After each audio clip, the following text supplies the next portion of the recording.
में, एक कमरा है, एक सेल है, उसका एक दरवाजा है, और दरवाजे के बाहर एक ताला लगा हुआ है। ताले पे एक चाबी लगती है। चाबी किसकी लगती है? इंसुलिन की लगती है। इंसुलिन की चाबी लगती है, दरवाजा खुलता है, ग्लूकोज ब्लड से अंदर चला आता है। ठीक। अभी क्या है कि अगर हम दूध और दूध से बनी चीजें खाते हैं, दूध, दही, खोया, पनीर, टॉफी, चॉकलेट, तो उसमें कुछ चीजें ऐसी हैं जो चाबी इंसुलिन है वो लग नहीं पाती दरवाजे पे।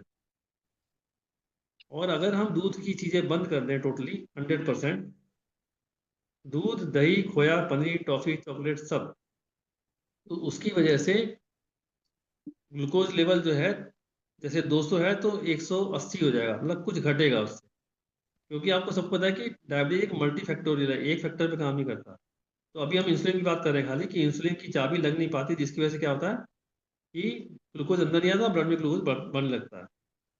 दूसरा है, अगर शरीर में सूजन है, इन्फ्लेमेशन है, इन्फ्लेमेशन का मतलब समझ रहे हैं, दरवाजा है, दरवाजे में सीलन आ गई, सूज गया, फूल गया, सोचिएगा तब उसको कोलेट कर पाएंगे। सूज गया है जब वो, तो दरवाजा खुल नहीं रहा है, तो ग्लूकोज बाहर है, अंदर नहीं आ पा रहा। ये किस वजह से होता है? जब हम पैक्ड चीज़ें खाते हैं, ऐसी चीज़ें खाते हैं जो कि हमारे लिए अच्छी नहीं है, जो कि आपका फास्ट फूड है, इस तरह की चीज़ें खाते हैं जिसकी वजह से सूजन आती है, दरवाजे के अंदर सीलन आ जाती है। ये समझाने का प्रयास करो कि किस किस लेवल पे होता है। तीसरा है कि फैट, अगर हमारी बॉडी में फैट बढ़ गया है, तो फैट बाहर भी बढ़ता है और अंदर भी बढ़ता है। तो हमारी मसल में 80% ग्लूकोज स्टोर होता है, मसल्स में। अब क्या है कि अंदर जो फैट इकट्ठा हो गया मसल के सेल के अंदर, तो क्या हुआ कि दरवाजे के अंदर से सोचो कोई चीज चिपक गई उसको बजा करके। अब आप दरवाजा खोल रहे हो बाहर से तो नहीं खुलेगा, ठीक है ना? तो अंदर से जब चिपक गई है तो वो कैसे, वो जब तक नहीं हटाएंगे तब तक नहीं हटेगा। पहले मैंने बताया कि आपको दूध और दूसरी चीज बंद करनी है।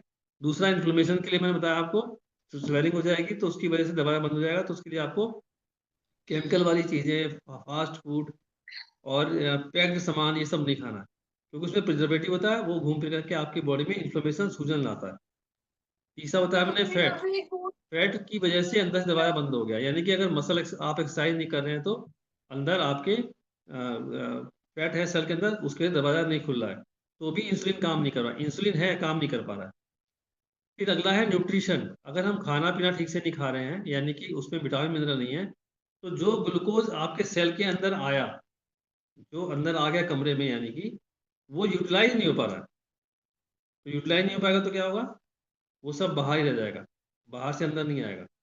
तो जब वो बाहर इकट्ठा होगा तो फिर ग्लूकोज लेवल आपका बढ़ गया। आगे आपका है पीएच लेवल। बॉडी का अगर पीएच लेवल एसिडिक हो जाता है, एसिडिक कब होता है? वही पैक्ड सामान खाने से, नॉनवेज खाने से, जो हमारे लिए नहीं बना हुआ, दूध की बनी चीज़ें खाने से, पनीर खाने से, वो सब हमारा पीएच लेवल चेंज हो जाता है। उसकी वजह से भी ग्लूकोज लेवल क्या है कि बाहर, वो गेट नहीं खुलता तो बाहर आ जाता है। फिर आगे एक्सरसाइज। हम लोग जब एक्सरसाइज करते हैं, अधिकतर हम लोग क्या करते हैं, हम लोग टहलने जाते हैं साहब, टहलते हैं 1.5 घंटा 2 घंटा। ये जब टहलते हैं तो एक्सरसाइज कहाँ की होती है? सिर्फ पैरों की होती है। आपकी ये छाती की आगे की और पीछे की एक्सरसाइज नहीं होती है। सपोज करिए हमारे हार्ट से 10 लीटर ब्लड हमारे बॉडी में गया, 10 लीटर। 10 लीटर में से 9 लीटर ब्लड जो है वापिस आया वेन के थ्रू, आर्टरी से गया, वेन से वापस आया, 1 लीटर बचा रह गया, 1 लीटर ब्लड रह गया फील्ड में। वो कैसे आता है? लिम्फेटिक से आता है। जो सफेद कोशिकाएं होती है, एक तो होती है रेड कोशिकाएं, रेड आर्टरी, एक होती है नीली वाली, एक होती है सफेद वाली। तो सफेद वाली में क्या है कि उसमें कोई मसल या वाल्व नहीं होता। अगर आप एक्सरसाइज करते हो तो वो वहां से ब्लड वो बचा हुआ वापस आता है, नहीं तो नहीं आता है। जैसे कि जब वो रुका रहेगा ब्लड, तो उसमें क्या होगा, आपकी बॉडी एसिडिक हो जाएगी। जैसे कि जब हम एक्सरसाइज करते हैं, चलते हैं, टहलते हैं, तो पैरों की मसल तो मूव करती हैं, लेकिन ये बैक की मसल मूव नहीं करती। इसकी वजह से भी हमारी बॉडी का पीएच चेंज हो जाता है और उसकी वजह से हमारा शुगर लेवल बढ़ जाता है। फिर आगे है सुनो माइंड सेट। अगर हमारा सुनो सुनो माइंड सेट ठीक नहीं है, सुनो सुनो। यानी कि हम ये एंजल सोचते एंजल हैं, एंजल दीदी हम की थी, गुस्से में एंजल रहते दीदी हैं, सुनो। हम इरिटेट होते रहते हैं, एंजल दीदी 10 कह मिनट रही का थी। इरिटेशन जो है आपकी बॉडी में रिपेयर पावर को कम से कम 6 महीने लगाता है ठीक करने के लिए। ये 7 फैक्टर हैं, इस पे अगर हम काम करते हैं तो हम अपने ग्लूकोज लेवल को कंट्रोल कर सकते हैं। मिल्क प्रोडक्ट बंद कर दें 100%, और पैक्ड सामान खाना बंद कर दें, एक्सरसाइज करें, अपनी बॉडी को मेंटेन करें, जो बीएमआई जितना होना चाहिए उतना उसको करें, और पीएच लेवल एसिडिक जो है उसको अल्कलाइन करेंगे, और एक्सरसाइज करेंगे और माइंडसेट अपना अच्छा रखेंगे। तो ये 7 फैक्टर हैं बेसिकली जो डायबिटीज को करते हैं। अभी हम आते हैं कि जो पहले हम लोग पढ़ते थे, तो जो हमारे अंदर क्या है, पेनक्रियास सुना होगा आपने, यहाँ पे एक ग्रंथि होती है, वहां से इंसुलिन निकलता है ना। तो पहले प्रॉब्लम ये थी, जब हम लोग पढ़ते थे आज से 25-30 साल पहले, वो ग्रंथि कमजोर हो जाती थी, उससे इंसुलिन नहीं निकलता था। जब इंसुलिन नहीं निकलता था तो क्या होता था, शुगर लेवल बढ़ जाता था। तो हम लोग, हमारे पास जो दवाएं आती थी, मेटफॉर्मिन आती थी हम खाते थे, इंसुलिन आती थी हम खाते थे, तो उससे कंट्रोल होता था। लेकिन अभी क्या है, अभी कंडीशन दूसरी है। इंसुलिन हमारी बॉडी में पहले से ज्यादा बना हुआ है। इंसुलिन रेसिस्टेंस है, जो मैंने बताया अभी तक आप, तो चीजें सारी जैसे दूध की बनी चीजें हैं, इन्फ्लेमेशन है, फैट है, न्यूट्रिशन वाली बात बताई मैंने, पीएच वाली बात बताई। इंसुलिन हमारी बॉडी में जरूरत से ज्यादा हो गया है और वो काम नहीं कर पा रहा। प्रॉब्लम ये है, उसको सॉल्व नहीं करेंगे तो डायबिटीज की जो प्रॉब्लम है बढ़ती जाएगी।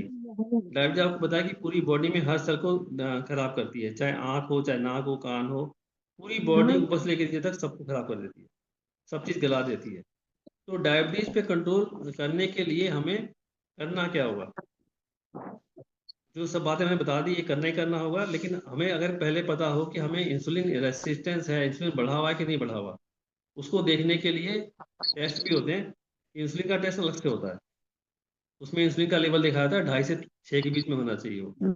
खैर इतना डीप जाने की जरूरत नहीं है, हम ये कह रहे हैं कि आपको अगर अपनी डायबिटीज को ठीक करना है तो उसके लिए बेसिकली हमको इन्हीं 7 चीज़ों पे जो मैंने बताया अगर फोकस करेंगे, एक्सरसाइज करेंगे, दूध से बनी चीज़ें बंद, इन्फ्लेमेशन के लिए पैक सामान बंद, फैट वाली चीज़ें बंद, न्यूट्रिशन पे ध्यान देंगे, पीएच लेवल अच्छा करेंगे और एक्सरसाइज करेंगे और माइंड सेट करेंगे। इसके बाद सबसे बड़ा न्यूट्रिशन में क्या आती है कि हमारी सबकी बॉडी में रिपेयर पावर सबके पास है।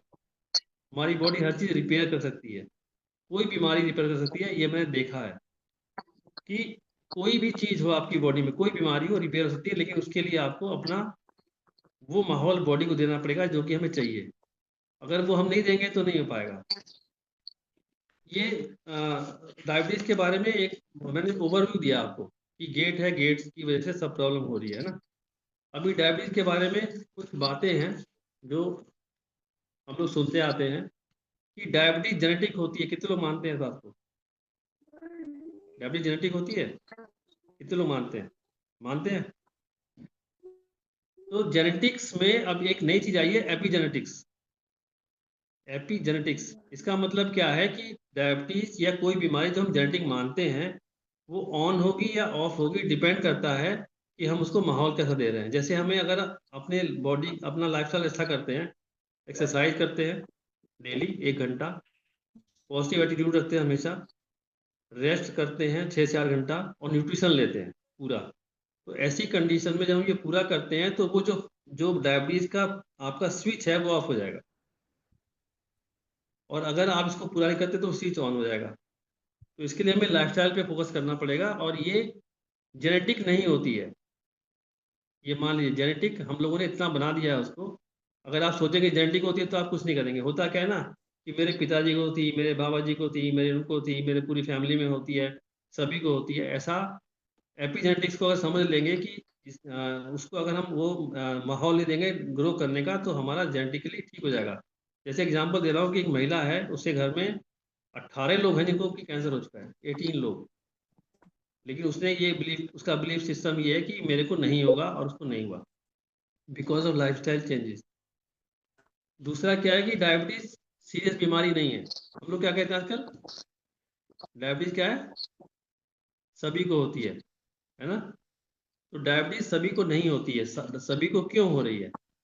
एक चीज सुनोगे आपने, हमारे घर मतलब घर में 4 भाइयों सबको हुई, तो एक घर में जो लोग रह रहे हैं उनका खाना पीना, उनका सोच व्यवहार, उनकी एक्सरसाइज ना करने की आदत, वो सब एक कॉमन सबके घर में ऐसे ही हो रही है। इसी वजह से एक घर में बीमारियां एक तरह की होती जा रही हैं। मतलब किसी को डायबिटीज है तो है ही है, किसी को कुछ और है, मतलब एक घर में ही सब बीमारियां हो रही है ना। तो इसके लिए हमें अच्छी लाइफस्टाइल को फॉलो करना पड़ेगा।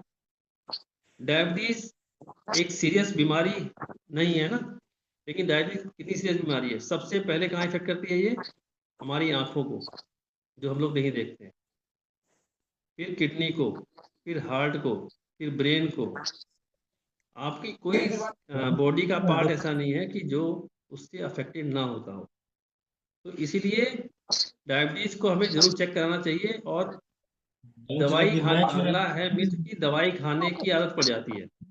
देखिए, अगर आपको शुगर बढ़ी हुई है तो प्रेजेंट टाइम में आपको सिर्फ अपने तो बोरिंग वाला हमको बहुत डायबिटीज कुछ अगर विशेष इसका होना क्या, तो डायबिटीज क्या अगर आपकी सेटिंग बढ़ी मतलब हुई है और आप दवाई नहीं खाएंगे तो नुकसान नहीं होगा। लोग कहते हैं दवाई नहीं खाएंगे तो सही रहेगा, दवाई खाएंगे तो आदत पड़ जाएगी।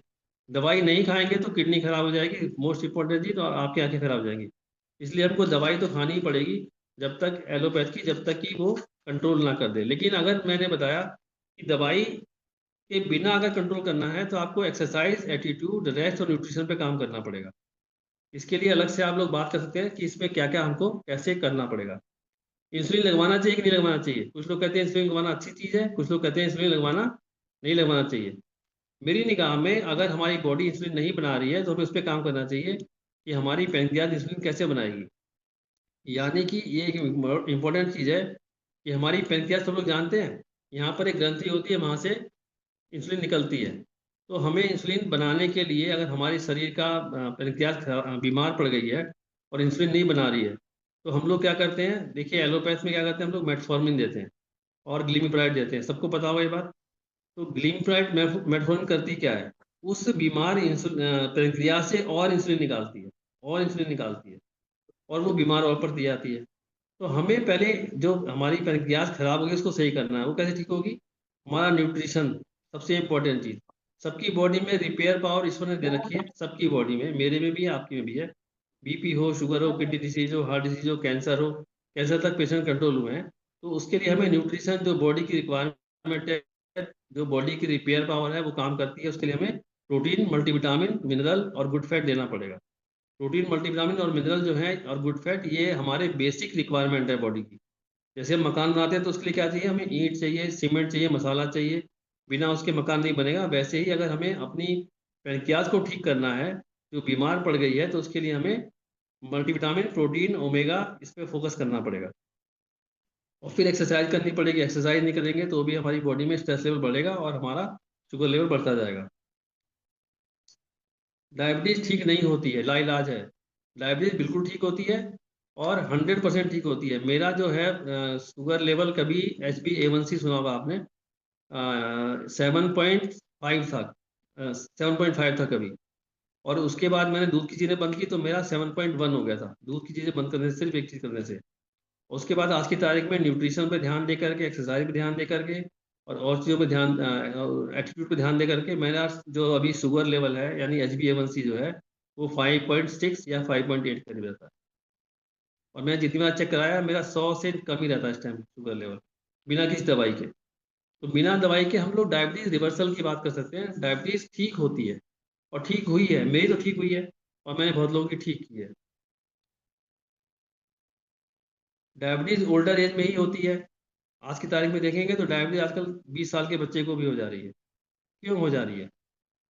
लाइफस्टाइल की वजह से। और लाइफस्टाइल ठीक करने के लिए हमें, हमारी जिम्मेदारी है कि हम लाइफस्टाइल को ठीक करें। उसमें ठीक करने में क्या है, बेसिक चीज़ें वही हैं कि protein, vitamin, mineral, good fat, ये पूरा करें। क्योंकि हम जो भी चीज़ खाते हैं, जो भी चीज़ खाते हैं उसमें आपको कार्बोहाइड्रेट ऑटोमेटिक मिलता है, गुड फैट ऑटोमेटिक मिलता है। नहीं मिलता है तो क्या? प्रोटीन और मल्टीविटामिन, जो कि नेचुरल सोर्स से चाहिए। तो वो कैसे मिलेंगे, आपको जिसने बुलाएगा उससे आप समझ सकते हैं। बाकी अगर जरूरत लगे तो मुझसे बात कर सकते हैं। डायबिटीज मोटे लोगों को होती है, लेकिन मोटे लोगों को भी होती है और पतले को भी होती है। कैसे? स्ट्रेस की वजह से कोई आदमी, जब स्ट्रेस होता है आदमी को तो क्या होता है, या तो आदमी ज़्यादा खाता है या फिर कम खाता है।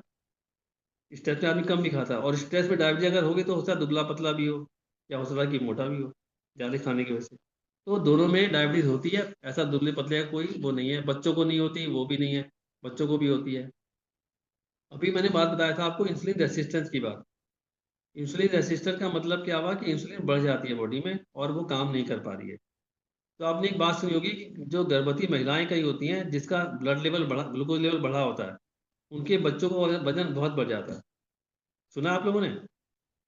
तो उस, जब बढ़ जाता है ना बच्चे का वजन, तो वही समझिए कि जब एक लड़की या महिला उस लेवल पे बढ़ रही है कि उसका ग्लूकोज लेवल बढ़ा हुआ है फास्ट फूड की वजह से, न्यूट्रिशन कमी की वजह से और अपना एक्सरसाइज कमी की वजह से, तो उसको पीसीओएस की प्रॉब्लम, पीसीओडी की प्रॉब्लम भी इसी वजह से हो जाती है।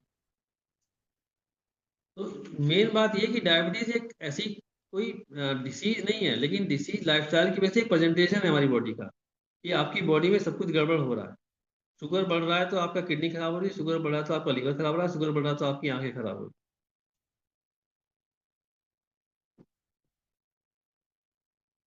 तो मेन जो पॉइंट्स है मैंने शॉर्ट में बताए, क्योंकि मैं नहीं चाहता था कि आज बोर्ड बताऊं। हैं? सवाल पूछ लीजिए आप लोग, सवाल से ज़्यादा अच्छा रहेगा, क्योंकि मैं तो साथ बताता हूँ। किसी को सवाल पूछना है तो पूछ लेना।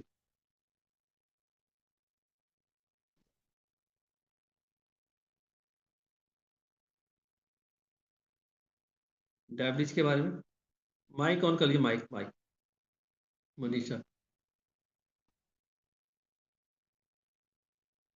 माइक ऑफ है आपका मनीषा। सर, डायबिटीज के मामले में कुछ लोग कहते हैं कि गुड़ खाना ज्यादा बेहतर है, वैसे तो मीठा खाना नहीं चाहिए, लेकिन जो है गुड़ को ज्यादा प्रेफर करके लोग गुड़ का सेवन करते हैं, उसके लिए क्या कहें? देखिए, अगर देखा जाए हकीकत में, तो मीठा खाना ही नहीं चाहिए। इसलिए मैं बोल रहा हूँ कि जो हमारे यहाँ परंपरा थी पहले, हम लोग मीठा और ये रस खाते थे। तो आप सोचिए कि जो पहले, आज से 30 साल पहले की बात सोचिए, कि लोग खाते थे लेकिन उतना फिजिकल एक्टिविटी करते थे, खेत में काम करते थे, और अपना घर का पानी जो उस टाइम अल्कलाइन वाटर था वो पीते थे। अभी तो नहीं पी रहे हम लोग। आपकी बॉडी की रिक्वायरमेंट उतनी नहीं है। पहले मुझे अपना याद है, मैं बचपन में जब था, गांव में जाता था, तो 3 रोटी बसिया सुबह खाता था, 3 रोटी दोपहर में खाता था, 3 रोटी शाम में खाता था, और 3 रोटी रात में खाता था। दिन में कितनी हो गई? 3 चौका 12 रोटी। 12 रोटी की कैलोरी तो निकल जाती थी, वो खेलने कूदने की वजह से प्रोटीन अंदर रह जाता था।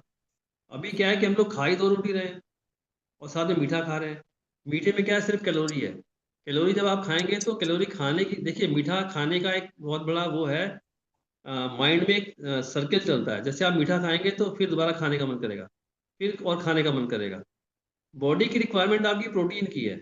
अगर आपने बॉडी की रिक्वायरमेंट प्रोटीन की पूरी नहीं की, प्रोटीन की रिक्वायरमेंट पूरी नहीं की, तो बॉडी बार बार मांगेगी कुछ खाने के लिए। आप कभी देखिए, हम लोग जब व्रत रखते हैं तो हम लोग आलू खाते हैं, पकौड़ी खाते हैं, लेकिन बहुत भूख लगती है। क्यों? क्योंकि हमारी बॉडी की रिक्वायरमेंट प्रोटीन की है। प्रोटीन आप पूरा नहीं करेंगे तो ये खाते रहेंगे, आपका बॉडी वेट बढ़ेगा, बॉडी वेट बढ़ेगा तो फिर आपका इंसुलिन रेजिस्टेंस बढ़ेगा, इंसुलिन रेजिस्टेंस बढ़ेगा तो फिर बीमारी बढ़ेगी। तो शुगर कंट्रोल करना है तो मीठा तो बंद करना ही पड़ेगा 100%। ये कोई कंसेप्ट नहीं है कि आप ऐसे खा लीजिए वैसे खा लीजिए, मीठा तो बंद करना पड़ेगा 100%। गुड़ भी नहीं खाना। ये मन को समझाने के तरीके हैं कि हम गुड़ खा लेंगे तो उससे डायबिटीज नहीं होगी, नहीं, ऐसा नहीं होता है?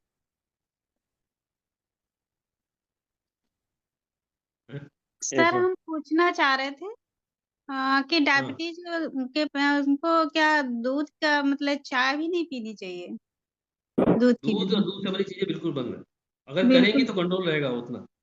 हाँ, दूध एक्चुअली की, सर हमारे थी ना प्री डायबिटीज, लेकिन अब तो नॉर्मल आ गए, 5.8 पे आ गए हैं सब। पहले कितना था? पहले 6.3 था सर। 6.3 था ना, तो 5.8 ठीक है। कभी कभार अगर आप पीती है तो कोई दिक्कत नहीं है, लेकिन अगर आपको नहीं लाइफ जब अपनी मैं अच्छी दूध करनी। तो दूध पी रही हूँ, चाय भी पी रही हूँ, लेकिन ये मीठी नहीं चाय, मतलब कि ऐसे ही। नहीं नहीं, देखिए देखिए, मैं बता दूं एक बात। जी सर। क्वेश्चन आंसर सेशन सबसे अच्छा रहता है। दूध जो है, ये बताइए कि कोई भी दूसरा जानवर, मनुष्य के अलावा, मनुष्य के अलावा कोई दूसरा जानवर दूसरे जानवर का दूध पीता है क्या? और नहीं सर। कोई भी अन्य जानवर बड़ा होने के बाद, एडल्ट होने के बाद कभी दूध पीता है क्या, सिवाय मनुष्य के? नहीं सर। सिवाय मनुष्य के। ये पुराना कंसेप्ट, आज से अगर कहेंगे कृष्ण भगवान के टाइम में, तो वो कंसेप्ट दूसरा था। उस टाइम लोगों की फिजिकल एक्टिविटी ज्यादा थी। लोग गाय को पालते थे अपनी माता की तरह से, उसको हरी हरी घास खिलाते थे अपनी माँ समझ करके। उसकी भावना दूसरी थी, तब दूसरी बातें थी। अभी आप जो दूध पी रही हैं, पैकेट का दूध आ रहा है, कौन सा आ रहा है? खुला हुआ आ रहा है? नहीं सर, ये गाय का आ रहा है। गाय का भी आया तो वो कितना क्या खिला रहा है, कैसे खिला रहा है, वो आप देखिए। लेकिन ये जो है दूध और दूध से बनी चीजें आपकी बॉडी का पीएच लेवल चेंज कर देती हैं, एसिडिक कर देती हैं। जब एसिडिक रहेगा तो दवाइयां भी काम नहीं करेंगी। आप जैसे कुछ लोग मेटफॉर्मिन ग्लूकोज के लिए दवाई खा रहे हैं, मेटफॉर्मिन या इंसुलिन लगवा रहे हैं, वो क्यों क्या कर रहे हैं? वो उनको वो दवाई भी काम नहीं कर रही। अगर इंसुलिन रेसिस्टेंस है किसी को और हम इंसुलिन बाहर से लगा रहे हैं तो काम करेगी क्या? नहीं सर। अगर इंसुलिन रेसिस्टेंस की मैंने बात की कि इंसुलिन लेवल बढ़ा हुआ है आपका, लेकिन वो इंसुलिन काम नहीं कर पा रहा है, ऐसी कंडीशन में अगर आप इंसुलिन लगाएंगी तो काम नहीं करेगी। दूसरी बात ये है कि दूध से बनी चीजें अगर अभी बंद कर देंगे आप, तो आपको खुद ही थोड़े दिन बाद लगेगा। जो हम लोग अपने पेट को सही करते हैं, उसमें दूध की चीजें वैसे ही बंद कर देते हैं। तो जब आप बंद कर देंगे तो आपको खुद और अच्छा लगेगा, जी। शरीर में और हल्कापन लगेगा। सर जो एक आपका सवाल। 5.8 है वो घट के 5.4 उस तक चला जाएगा। जितना हेल्थी रहेंगे उतना ही अच्छा रहेगा ना। जी जी।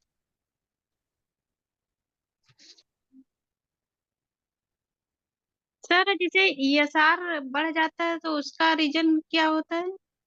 ईएसआर बढ़ने का मतलब कोई डायग्नोस्टिक नहीं है। ईएसआर बढ़ने का मतलब ये कि अंदर कुछ गड़बड़ है, हम्म, कुछ भी गड़बड़ हो सकती है। क्या करना है मतलब कुछ ठीक नहीं है अंदर, ये इतना ही, कोई स्पेसिफिक नहीं है उससे क्या हो। तो जी। चावल को लेके कुछ लोग कहते हैं भुजिया चावल बेस्ट है या अरवा चावल बेस्ट है। कुछ लोग भुजिया समझ के ज्यादा खा लेते हैं, उसके बारे में कुछ बताएं सर। देखिए ऐसा है कि जो जो भी हम खाते हैं, एक बात समझिएगा, जो भी हम खाते हैं तो उससे क्या होता है कि ग्लूकोज लेवल बढ़ता है। ग्लूकोज लेवल बढ़ता है तो उसके साथ इंसुलिन भी बढ़ता है ना। ये समझिएगा बात को, ये इंपॉर्टेंट सवाल पूछा आपने डॉक्टर साहब। जैसे हमने कुछ खाया, ग्लूकोज लेवल बढ़ा, ग्लूकोज लेवल बढ़ा तो इंसुलिन लेवल भी बढ़ा उसके साथ में, है ना। अब ये है कि जो चीजें हम खाएं उससे ग्लूकोज लेवल धीरे धीरे बढ़े, 4 से 6 घंटे में बढ़े, तो बॉडी को टाइम मिलता है आराम से रेस्पॉन्ड करने का, जिसको बोलते हैं ग्लाइसेमिक इंडेक्स। अगर हमने लो ग्लाइसेमिक इंडेक्स खा लिया तो धीरे धीरे बढ़ेगा और बॉडी इसको आराम से कर लेगी। तो भुजिया चावल या जो मिलेट्स वाला बात करते हैं हम लोग, मोदी जी करते हैं, वो यही है कि उसमें धीरे धीरे बढ़ता है, उसमें फाइबर भी होता है। और उसमें जो चावल होता है, जो भुजिया चावल है, उसके ऊपर की जो परत जब छिलका उतरता है तो उसकी बहुत सारे न्यूट्रिएंट्स उसके अंदर रह जाते हैं। तो आप खा सकते हैं, लेकिन खाने का मतलब ये है कि आपकी बॉडी की रिक्वायरमेंट कितनी है उतना खाएं। ऐसा नहीं कि उससे ज़्यादा खा लें आप, क्योंकि फिर कैलोरी लेवल बढ़ गया आपका। तो लो ग्लाइसेमिक इंडेक्स की चीज़ें खाएंगे। जैसे आप बता दूं आपको, मैदा की कोई चीज़ खाना और चीनी खाना बराबर है। मैदा खाते ही ब्लड का शुगर लेवल एकदम शूट करता है और उसी साथ जो है इंसुलिन लेवल शूट करता है। देखिए जब आप हाई ग्लाइसेमिक इंडेक्स की चीज़ें खाएंगे, हाई मतलब खाया शुगर बढ़ गया, जैसे बच्चे को आपने टॉफी दिया, चॉकलेट दिया, उसने खाया, उसका शुगर बढ़ गया, इंसुलिन लेवल बढ़ा, उसको अच्छा लगा, और फिर एकदम से गिर गया। जिस तरीके तेजी से बढ़ा उस तेजी से गिर गया, गिरते क्या होगा, उसको फिर भूख लगेगी, फिर वो इरिटेट होगा। जैसे बच्चे को चॉकलेट दिया, बच्चे ने चॉकलेट खाया, उसका शुगर लेवल बढ़ा, उसको अच्छा लगा, और आधे एक घंटे बाद वो फिर गिर गया इंसुलिन की वजह से। अब गिर गया तो क्या होगा, ये बच्चा इरिटेट होगा। इसलिए जो भी चीज़ें खाएं आप, ऐसी चीज़ें खाएं, पहली बात तो आपकी जितनी रिक्वायरमेंट है उतना खाएं। दूसरी बात क्या है कि ग्लाइसेमिक इंडेक्स उसका लो हो, हाई नहीं हो कि खाते वो बढ़ जाए। और एक्सरसाइज कब करनी चाहिए? खाने के 1.5 घंटे बाद। देखिए एक इंपॉर्टेंट बात मैं बताना शायद भूल गया आप लोगों को एक्सरसाइज के बारे में, कि जो काम इंसुलिन जो काम इंसुलिन करता है ग्लूकोज को अंदर घुसाने में, अगर हम एक्सरसाइज करते हैं तो बिना इंसुलिन के वो काम हो जाता है, इंसुलिन की जरूरत नहीं पड़ती है। जैसे कि हम खाना खाते हैं, हम लोग कहते हैं शाम शाम को खाना खाया, जब भी खाना खाएं उसके 1.5 घंटे के बाद, खाना खाने के 1.5 घंटे बाद कोई ना कोई फिजिकल एक्टिविटी एक्सरसाइज जरूर करें। उससे क्या होगा, उस टाइम ग्लूकोज लेवल हाई होता है, और उस टाइम अगर आपने कर लिया तो ग्लूकोज अंदर चला गया तो शुगर के चांसेस कम हो जाते हैं, शुगर बढ़ने के चांसेस कम हो जाते हैं। सर जो मीठे का शौकीन होते हैं, जैसे मेरे ही घर में शुगर के पेशेंट है लोग, चाय उन लोग को ज्यादा पसंद है तो उसमें शुगर फ्री डाल करके चाय पीते हैं लोग। वो सही है, कौन चाहे बोल मीठा रहे भी कुछ बना तो उसमें शुगर फ्री डाल करके खाते हैं लोग। देखिए, शुगर फ्री अगर आप ले ही रहे ना, तो वो एक तरह से कोई बहुत अच्छा सब्स्टिट्यूट नहीं है, क्योंकि शुगर फ्री के नाम पे जैसे मिठाई है कहीं मिल रही है आपको, आप कहें शुगर फ्री है, तो आप 2 3 4 खा लेंगे उसको। वो फाइनली कैलोरी वैल्यू आपकी बढ़ा दी उसने उसको खाने में। आप अगर आप जैसे 1 कप चाय पीते बिना चीनी वाली पी रहे हैं अगर आप, तो आपका मन नहीं करेगा तो एक ही पियेंगे। और अगर आपने शुगर फ्री डाल लिया, आपको टेस्ट आ गया, तो आप कितनी पियेंगे? बहुत सारी पियेंगे। तो ये भी एक मिथ है आपके दिमाग में कि अगर हम शुगर फ्री डालें तो हमारा शुगर शुगर लेवल सिर्फ शुगर खाने से नहीं बढ़ता है। शुगर लेवल शुगर खाने से नहीं बढ़ता है। शुगर लेवल जो है, अगर आपकी बॉडी में बढ़ा हुआ है और आप एक दिन मीठा ना खाएं, तो वो फिर भी बढ़ा रहता है। क्योंकि बॉडी का जो सेट पॉइंट है, मान लो किसी का बॉडी का शुगर लेवल का सेट पॉइंट 200 हो गया, अब वो 200 पे है, और उसने दिन भर चीनी मीठा कम खाया, तो बॉडी उसको फिर से जो है वहीं पर ले आके रखेगी, उसी लेवल पे उसको बढ़ा के रखेगी उसको 200 पे। हाँ, अगर आप दवाई खा रहे हैं, देखिए एलोपैथ दवाई खाते हैं तो क्या होता है, वो शुगर को लो करती है। तो वो एलोपैथ दवाई एकदम इंजेक्शन की तरह है, तुरंत घटा भी देती है और बढ़ा भी देती है। अभी हमारे एक जानने वाले हैं, यहीं पे हैं लाइब्रेरी में, उनको शुगर था, तो उन्होंने कहा कि हम देसी दवाई करेंगे। तो कर रहे थे वो, एक दिन उनका फोन आया सवेरे कि साहब बहुत दिक्कत हो गई, सुबह शुगर लेवल लो हो गया। मैंने कहा कैसे? तो बोले मैं पुड़िया की दवाई लाता था, मैं वैसे दवाई लाता था और खाता था, उससे लो हो गया। तो मैंने कहा आयु से तो लो नहीं होता। फिर मैंने पूछा कि टैबलेट थी क्या था, तो उन्होंने बताया कि पुड़िया थी, वो देते थे। तो कई डॉक्टर ऐसे हैं जो बैठे हुए हैं, वो अपने आयुर्वेद की दवाई में एलोपैथ की टैबलेट पीस देते हैं उसके अंदर, और पीस के दे दिया आपको, आपको तो पता नहीं, आप तो सोचते हैं कि चूरन है।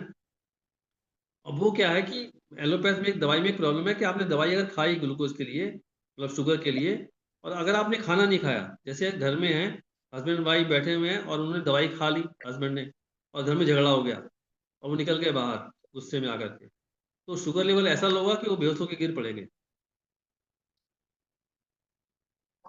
ऐसा हुआ है, हमारे पड़ोस में भी हुआ इस तरह से। तो इसलिए जो ये सेशन सिर्फ इसीलिए है कि कंट्रोल करने के लिए एक्सरसाइज, एटीट्यूड, रेस्ट और न्यूट्रिशन पे इस पे फोकस करना पड़ेगा। और एक्सरसाइज मैंने आपको बताया कि एक्सरसाइज तो डेली 1 घंटे करनी चाहिए। लेकिन अगर शुगर है किसी को, तो उसको खाने के 1.5 घंटे बाद 15 से 20 मिनट, अगर सीढ़ियां हैं तो 10 बार सीढ़ी, 100 बार सीढ़ी ऊपर, 100 बार सीढ़ी नीचे उतरे, तो उसका ग्लूकोज लेवल तुरंत घट जाएगा, तुरंत कंट्रोल हो जाएगा। क्योंकि उससे क्या होता है ना कि इंसुलिन की जरूरत नहीं होती उसके लिए, बिना इंसुलिन के ही ग्लूकोज अंदर चला जाता है, बॉडी सेल के अंदर चला जाता है। हम्म? हाँ, सवाल किसी का है? पूछते ये रहिए, हमें सर अच्छा लग रहा है। ये हाँ सर एक सवाल ये है। हाँ हेलो। हाँ। सर कुछ मिथ इस तरह से है, लोग ये कहते हैं कि जैसे हम्म जो शुगर का लेवल है, ये कोई कह रहे हैं कि अगर हम्म 200 तक है तब भी ये प्री डायबिटिक में आ जाता है। कुछ कहते हैं कि हम्म ये मतलब इससे ऊपर है तो डायबिटिक में माना जाता है।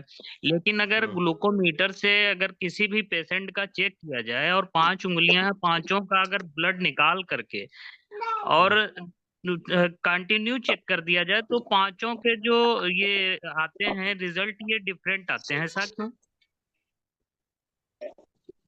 देखिए, पहली बात तो ब्लड लिया था यहाँ से, आर्टरी से, यहाँ से ऊपर से। ये उंगली से लेने वाला कंसेप्ट कोई ऐसा है नहीं बढ़िया। ये सिर्फ एक रैंडम चेकअप के लिए है कि मान लो आपका 180 है तो 200 के आसपास ऐसे निकल आए, लेकिन उससे कोई एग्जैक्ट रिजल्ट निकलता नहीं है। एग्जैक्ट निकलता है जब आप ब्लड लेते हैं, अगर आपको डाउट लग रहा है तो ब्लड लेकर के सीधा लैब में कराएंगे, तब सही रिजल्ट आएगा। जितनी शॉर्टकट वाली चीजें हैं उसमें रिजल्ट कोई बहुत डेफिनेट नहीं आता है। वो पांचों वो फिंगर्स के डिफरेंट रिजल्ट आते हैं सर। अच्छा, अरे वो दूसरी बची चीज। नहीं, वो जी। देखिए, पूरी पूरी बॉडी एक है। ऐसा नहीं कि इसमें 120 होगा, इसमें 140 होगा, इसमें 150 होगा, ऐसा नहीं होता। होता है ऐसा सर। नहीं होता। अब होता है सर, आज ही हमने चेक कराया है कई लोगों का। हम्म हाँ 5 उंगलियों का ये केवल चेक करने के लिए इस तरीके से कि क्या ऐसा है। तो एक डॉक्टर के यहाँ ही बैठे हुए थे, तो वहां पे लोगों ने चेक किया और 5 उंगली का उनका डिफरेंस आया। एक का 125 आया, एक का 150 आया, एक का 180 आया, एक का 210 आया। मतलब 5 उंगली का डिफरेंस है। किस मशीन से? ये ग्लूकोमीटर से था। ग्लूकोमीटर कोई रिलायबल नहीं है, बता रहा हूँ। जी। ग्लूकोमीटर अच्छा सर। रिलायबल नहीं है, जी जी। वो अच्छा खाली सर, एक ये जो इंडिकेटर है, बस और। ये जो लेवल है प्री डायबिटिक का, ये भी कहा जा रहा है कि अगर ये कुछ तो ये भी बताया जा रहा है कि 6.5 तक से नीचे है तो प्री डायबिटिक है, इससे ऊपर डायबिटिक है। लेकिन ये भी कहा जा रहा है कि 8 तक है तो ये डायबिटिक में आता है। इसमें क्या है सर, इसकी थोड़ा सा क्लियर कर दीजिए। जितना यूट्यूब के पीछे आप पढ़ेंगे तो यूट्यूब में बहुत बहुत भ्रामक जानकारियां हैं।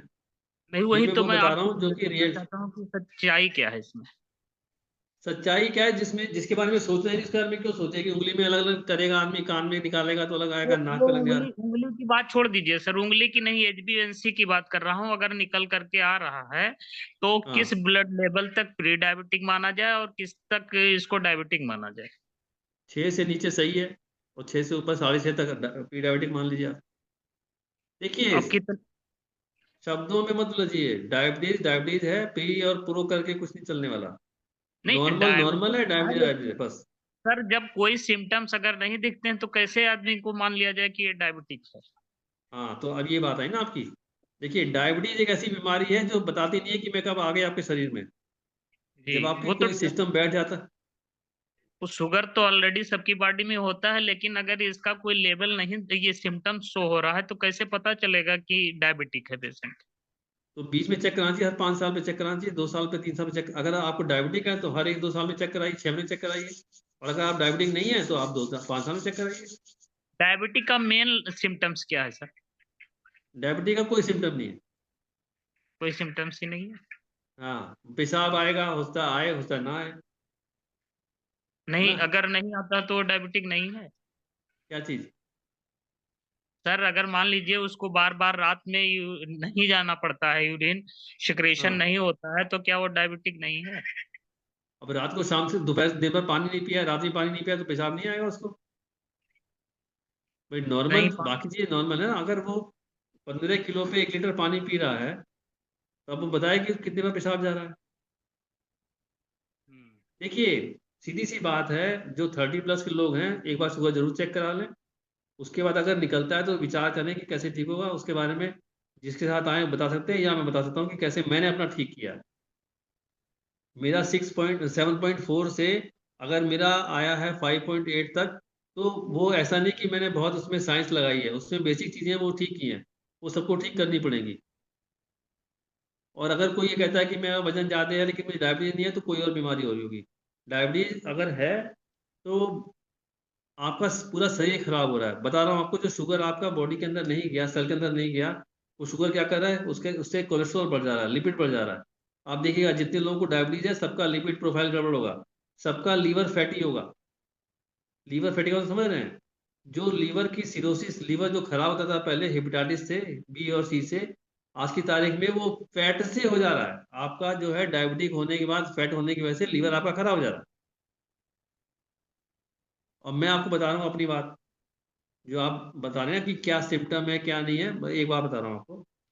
मेरे को बीच में, मैं बहुत सारी चीज़ें अपने हेल्थ के लिए लेता हूँ। बीच में मेरे पेट में बहुत गैस बनती थी, और अचानक गैस बनती थी, और अचानक सुस्ती आती थी, मुझे लगता था कि नींद आ जाएगी, मैं गिर पड़ूंगा, सो जाऊंगा। मैंने अपनी लीवर के लिए टेस्ट कराया, मतलब मैं हर 3 महीने में टेस्ट कराता हूँ अपना, क्योंकि अस्पताल में बैठता हूँ, गए वहाँ चेक करा लिया, सारी चीज़ें एकदम सही हैं, कोई बीमारी नहीं है। लेकिन जब मैंने लीवर के लिए कुछ लेना शुरू किया तो सारी चीज़ें ठीक हो गई। अब अगर मैं ये कहूँ कि मेरे तो लीवर में सब ठीक है, मेरी रिपोर्ट सब सही है, तो देखिए, हमें एक, जब हम पढ़ते थे तो हमें एक बात बताई गई थी, you have to treat the patient, you do not have to treat the report. हमें रिपोर्ट नहीं ट्रीट करनी है। इसलिए जब भी कोई रिपोर्ट भेजा है तो मैं पूछता हूँ, बताओ, बात कराओ कि दिक्कत क्या है। रिपोर्ट नहीं ठीक करनी है हमको, सही है। हमें मरीज को ठीक करना है, मरीज की तकलीफ को ठीक करना है। जितनी मैं बेसिक बता रहा हूँ आपको, जो आप अलग अलग उंगली में सब करके, इससे कुछ नहीं होने वाला। एक यहाँ पे पूरी बॉडी में ब्लड एक जा रहा है, आप सोच के देखिए, पूरी बॉडी में ब्लड आपके जा रहा है। आप कैसे कह सकते हो कि यहाँ पे 120 जा रहा है, यहाँ पे 200 जा रहा है, यहाँ पे 150 जा रहा आज देखा वही तो, तभी है? तो मशीन का पूछ रहा एरर हूँ। है, मशीन का एरर है, वो मशीन का एरर है, कुछ नहीं है। जैसे आप उससे ब्लड प्रेशर मशीन में नपवाइए अपना, जो डिजिटल वाला होता है, कभी कुछ बताएगा कभी कुछ बताएगा। डॉक्टर साहब बैठे हैं बगल में, सीमा के हस्बैंड, ये करते ही होंगे रोज। तो वो नहीं है, वो मरकरी से चेक होता है, ब्लड प्रेशर मरकरी से चेक होता है, और ये जो बता रहे हैं आपको, जो लैब में ब्लड भेजेंगे उससे चेक होता है। हमको देखने देते। इलेक्ट्रॉनिक में तो सर ये डिफरेंस आता ही है, तो आता ही है, उसको हाँ। बहुत नहीं, लेकिन एग्रीगेट देखा जाता है कि क्या कंडीशन है। जी हाँ? ठीक सर, कौन? Thank you sir. नेहा, कौन नेहा? ये पूछिए, आप लोग पूछिए, कोई दिक्कत नहीं है तो बताने जी के। नमस्ते सर। हाँ, सर मुझे ये पूछना था, अगर कोई लेडीज 30 इयर्स की है और वो अपने हाँ। हार्मोन बैलेंस के लिए कुछ पूछ रही है, तो उनको क्या बता सकते हैं? हार्मोन बैलेंस के लिए क्या दिक्कत, क्या है उनको? मतलब उनको कुछ दिक्कत हो रहा होगा। अभी कल ही मिली थी मैं, तो फेस पे कुछ ज्यादा सारी छाई वाई हैं, और थोड़ा सा बाल वाल झड़ने का प्रॉब्लम है उनको। किसी डॉक्टर ने बोला है कि आपको हार्मोन बैलेंस बैलेंस करने की जरूरत है, तो उसके लिए दवा उवा लेने के लिए बोला, लेकिन उन्होंने कुछ लिया नहीं। तो जब मैं उनको एम्बे शेयर करी, तो उन्होंने बोला कि आपके पास कुछ हो तो बताइए हार्मोन बैलेंस करने के लिए। उसमें कौन है? वाइट है, हाँ।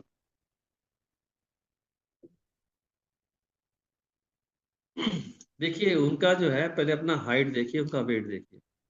उनका बीएमआई अगर ज्यादा है, जो भी बोल रही हैं आप, मैं देख नहीं पा रहा हूँ आपको। जी सर। अच्छा, आप बोल रही हैं क्या, नेहा? जी जी सर जी। हाँ हाँ, ठीक ठीक।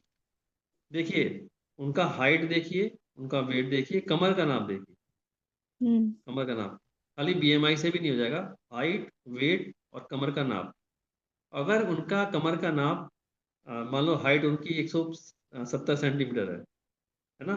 तो उसका हाफ 85 से कम कमर का नाप होना चाहिए। ठीक है?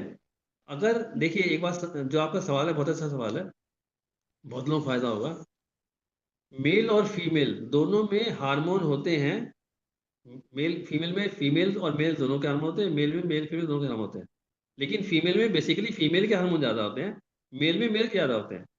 लेकिन जैसे ही आपकी बॉडी का वेट बढ़ता है, तो इंसुलिन रेसिस्टेंट, बताया था मैंने आपको, इंसुलिन रेसिस्टेंट जब हो जाता है, उसकी वजह से जो उसके ईस्ट्रोजन प्रोजेस्टेरोन हार्मोन है, जो महिलाओं की साइकिल चलाते हैं, वो गड़बड़ा जाते हैं उसकी वजह से। अगर वो गड़बड़ा जाएंगे उसकी वजह से, तो उसकी वजह से उसको पीसीओएस, पीसीओडी और बाकी, पीसीओएस पीसीओडी में क्या होता है बाकी बताऊँ आपको। फेस पे बाल आ जाएंगे, गर्दन पे कहीं डार्कनेस आ जाएगी, कहीं कहीं पे स्पॉट्स बन जाएंगे। तो उसके लिए हार्मोन इम्बैलेंस है ना, हार्मोनल इम्बैलेंस को बैलेंस करने के लिए नेचुरल तरीका जो है, वही प्रोटीन विटामिन मिनरल को सही करना है, एक्सरसाइज करना है। बाकी उसी से ठीक होगा ये, दवाई से ठीक नहीं होगा, एलोपैथी से नहीं ठीक होगा। एलोपैथी नहीं ठीक होगा, मैं लिख के दे रहा हूँ। जिसके साथ, जिसने आपको बुलाया है, जिसके साथ आए हैं आप, उससे समझ लीजिएगा, उससे बेस से पर्सनल बात कर लीजिएगा इसलिए, क्योंकि ये बहुत कॉम्प्लिकेटेड विषय है। मैं इसको सही तरह से, मुझे लगता है कि अगर मैं बोर्ड पर समझाता तो कुछ और समझा पाता आप लोगों को। लेकिन ये हार्मोनल इम्बैलेंस इसी वजह से हो रहा है, क्योंकि इंसुलिन बढ़ गया बॉडी में। जैसे बॉडी वेट बढ़ा तो इंसुलिन बढ़ गया, ये समझ लिएगा। देखिए, बॉडी के लिए इंसुलिन जरूरी होता है। इंसुलिन, अगर हमारा मोटापा बढ़ रहा है तो इंसुलिन रेसिस्टेंस हो रहा है। इंसुलिन रेसिस्टेंस इंसुलिन मतलब मतलब सर ग्लूकोज लेवल है ना? इंसुलिन ना, हाँ हाँ हाँ, वो एक एक बात आपकी मान लीजिए। देखिए, मान लीजिए इंसुलिन, एक आदमी है, उसका इंसुलिन रेसिस्टेंट भी है, लेकिन इंसुलिन इतना निकल रहा है कि उसका काम चल जा रहा है, उसका शुगर लेवल लो है, ठीक है, जी एक सर। है ना। जो इंसुलिन लेवल, देखिए, जब उसका इंसुलिन रेसिस्टेंस हुआ, मान लीजिए 10 पे काम करता था, तो उसका 15 पे काम कर रहा है, लेकिन उसका ग्लूकोज लेवल ठीक चल रहा है। जी। रेसिस्टेंस लेकिन है। तो इंसुलिन बढ़ा, उसकी वजह से उसके जो अंदर के हार्मोन है महिला के, वो गड़बड़ा गए। ओके। क्योंकि इंसुलिन बढ़ने से क्या होता है, जैसे प्रेगनेंसी है तो बच्चे का वेट बढ़ जाता है। मैंने अभी एग्जाम्पल दिया था आपको, क्यों बढ़ हम्म। जाता है, क्योंकि हार्मोन गड़बड़ हो गए। तो इंसुलिन रेसिस्टेंस की वजह से उसके हार्मोन गड़बड़ा जाएंगे, और उसको ठीक करने के लिए अगर हार्मोन बाहर से देंगे, तो वो बाहर से ठीक नहीं हो पाएंगे। जैसे मैं बता रहा हूँ आपको, एग्जाम्पल दे रहा हूँ डायबिटीज का ही। अगर मान लो मुझे डायबिटीज हो गई और अगर मैंने फोकस किया कि अपने खाने पीने पे, एक्सरसाइज पे, एटीट्यूड पे, रेस्ट पे, इस पे मैंने इस पे फोकस किया, यानी कि अपने पे फोकस किया, अपने ऊपर फोकस किया, तो मैं अवेयर हूँ कि मुझे ठीक करना है। और अगर मैंने दवाई खा ली और मैं ठीक हो गया, तो मैं बाहर पे डिपेंडेंट हो गया। मुझे अपने पे डिपेंडेंट होना है, अपने पे काम करना है। बाहर से तो सपोर्ट है खाली एक, डायबिटीज की मेडिसिन सिर्फ एक सपोर्ट है आपके लिए। अगर आप दवाई पे फोकस करते हैं कि दवाई दे तो ठीक हो जाएगा, तो नहीं ठीक होगा। किसी का कोई चीज ठीक नहीं होगा, शुगर हो, बीपी हो, कुछ नहीं ठीक होगा जब तक हम खुद पे काम नहीं करेंगे अपने ऊपर। जो अपना बॉडी वेट, बीएमआई जो है वो ठीक होना चाहिए, कमर का नाप भी साथ में होना चाहिए। अभी जैसे हम लोग बीएमआई करते हैं बहुत सारे लोगों का, मान लीजिए मैंने It's कई true, लोगों का sir. कराया तो उनका बीएमआई बहुत अच्छा आया जी। और उनकी एज भी कम आई, जैसे हम लोग करते हैं। अब इसमें होता क्या है कि पता लगा कि वो डायबिटिक है, डायबिटीज की वजह से उसका वेट लॉस इतना हो गया कि वो दुबला पतला हो गया। तो जो हम बीएमआई करते हैं वो तब ठीक है जब उसके बाकी कोई बीमारी नहीं है तब। अगर उसको डायबिटीज है और बीमारियां हैं, तब हम बीएमआई करते हैं तो उसका कोई मतलब नहीं है, वो फाल्स इंप्रेशन देता है। हमारे बगल में है, डायबिटीज भयंकर है, 300-400 है, उनका बीएमआई बहुत अच्छा आया और उनके पीछे जो है उनकी एज भी कम आई। तो वो कोई वो तब ठीक है बीएमआई वाला मैटर, जब उसके बाकी पैरामीटर ठीक है, शुगर ठीक है, लिपिड प्रोफाइल ठीक है, बाकी चीज़ ठीक। तो उसके लिए वो करना पड़ेगा उनको ना, न्यूट्रिशन पे, एक्सरसाइज पे करना पड़ेगा।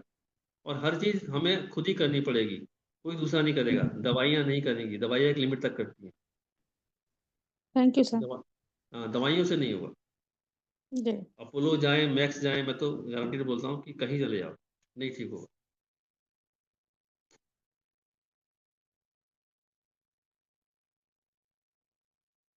और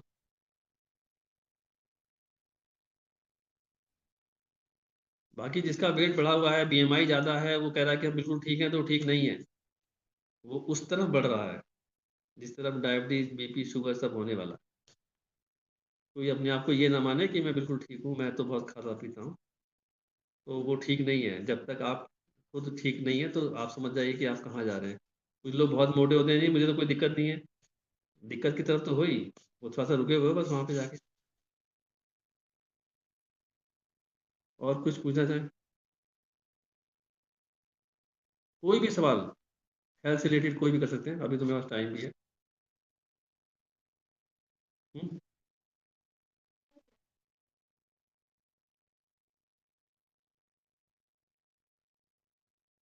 ये आंसर भी थे ना?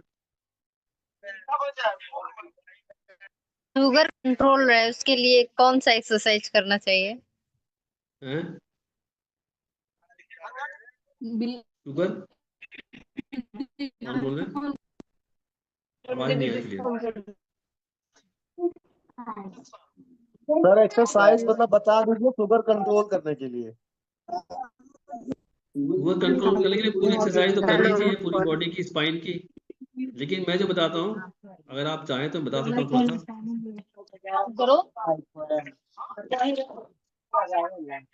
जो एक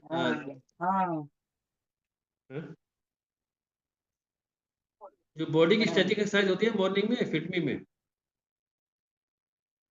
उसको कर सकते हैं। बाकी एक जैसे कोई बुजुर्ग हैं, बहुत एज की हैं, तो सिंपल एक्सरसाइज भी कर सकती है, जैसे हाथ उठा के ऐसे करने वाली, पैर को ऊपर नीचे करने वाली, इस तरह ही कर सकते हैं। वो बता देंगे अलग से आपको, जिसको भी जरूरत होगी वो पूछ लेंगे बाद में, क्योंकि अभी एक्सरसाइज के उसमें है भी नहीं हम, तो उसमें